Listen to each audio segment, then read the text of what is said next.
Tinaimbag adamag akas insulit San Matthew. Di may kadua a kapitulo. Sumarungkar tagiti mamasirib. Nayanak ni Jesus iti ili a Bethlehem iti Judea. Idi ni Herodes ti agdama nga ari.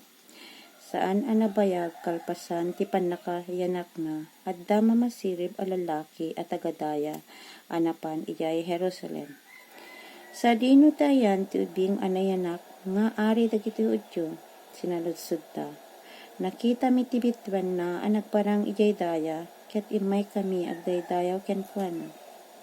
Idi madamag daytoy ni Ari Herodes napalalo ti panakariribok na kasta met ti tunggal maysa at taga Jerusalem. Pinayaban na nga rod dagiti pangaluwen a papadi ken mamaestro iti lenteg ket sinaludsod na kadakwada no sa dino ti pakayanakan ti Kristo. Iti ila Bethlehem ijay Judea insungbat ta. Tadaytoy ti insurat ti profeta. Sika Bethlehem iti daga ti Huda, saan ka maudi kadagiti ili ti Huda, ta tumaod to ken ka ti maysa a pangulo a mangaywan ti ilik nga Israel. Inayaban nga rod ni Herodes dagiti nga ili ket kinasarita na ida iti nalinged. Sinaludsod na kadakwada no kaano ti panagparang ti bitwen. Iti kasta impaon na ida ijay Bethlehem ket imbilin na kadakwada. Inkay nga rod sa pulan animbag ti ubing, no masapulan nyo, ipakaammo yung to kanyak, tapno inlakmet agdaydayaw ken kuana. Pumanaw da, ket itdi at dada iti dalan, nakita damanen day di bitwen a nagparang ijay daya. Idi makita da, anyan aragsakda, anyan araguda, indaldalan na ida, agingga anagsarteng, iti nga 20 balay ayan tubing. Simrekda iti balay ket nakita da ti ubing ken ni Maria nga inana. Nagparintuming da anang rukpap ken kuana. Kalpasan na inruar da dagit sagsagot da abalitok insenso ken mira ket indaton da ken kuana. Idi agawid da iti ili da sa balin adalan tinagnaan da.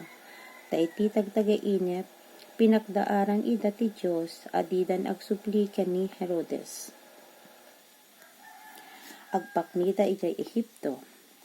Kalpasan ti papanaw dagiti mamasirib nagparang ken Jose ti maysang anghel ti Apo iti maysa a tagtagiinep. Kinunana, bumangon ka, inka ipaknida kit agina ijay Ehipto. Agyan kayo sa jay aginggat ingbagak a pumanaw kayo. Taasapulen to ni Herodes ti ubing, tapno papapatay na. Bimangon ni Jose, inalan na gitagina, ket nagrubwat da iti dayta arabii. Anapan ijay Ehipto. Nagyanda sa jay, aginggat ipapatay ni Herodes.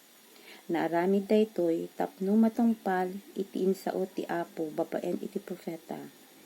Manipod Ehipto, inayabak ti anak ko. Di pan nakapapatay dagiti ubing. Napalalo apungtot ni Herodes, idi madlaw na asinikapan dagiti mamasiri. Iti kasta, imbilin na ang mapapatay amin nga ubing alalaki nga agtawen iti dua wenno nabababa iti ili a Bethlehem ken kadagiti kabangipang na. Naibatay daytoy nga aramid iti kinuna dagiti nga ili may papan iti panagparang ti bitwen. Natungpal nga rod impadto ni Propeta Jeremias. Ijay Rama nangngeg ti panagikis, dungdungaw ken nasaem asang sangit, dungdungawan ni Raquel dagiti anak na agsangsangit ket di nakayat ti maliwliwa tanatay daanin apada-pada. Agsubli da manipod Ehipto. Kalpasan anatay ni Herodes, nagparang iti tagtagainep ti maysang anghel ti Apo ken ni Jose ijay Ehipto. Bumangon ka, kinuna ti anghel. Yawid mon dagiti agina iti daga ti Israel. Natayan dagiti nagpanggep amang papatay iti ubing.